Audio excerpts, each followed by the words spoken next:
Yun, ganun din naman si Glenn. So, ingatan niyo ang bawat isa. Yung hindi lang nga sinasabi ko, hindi lang nila yung respeto. Yun ang pinaka-importante. Kung may pag-aaway, pag-usapan, hindi yung hiwalay agad. Mag-usap lang kayo. Yun lang, kasi yun ang kasi kami magulang, ayaw namin na naririnig yung problema ng mga anak. Kahit na alam namin na sila lang, kaya nila sa sitwasyon ng mga naging anak ko ng mga asawa. Wala naman ako naging problema na kaya alam ko hindi rin yung pagdadaanan nyo kayo, pag-uusapan nyo dahil pareho na kayo mature. Alam ko marami na kayo pareho pinagdaanan. So, kumbaga sa bubunga, hinug na kayo. Alam nyo na kung ano ang tama, alam nyo kung anong mali.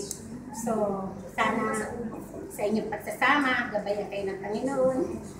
Ikaw din, alam ko maka-adjust ka. Si Glenn din, akayin mo.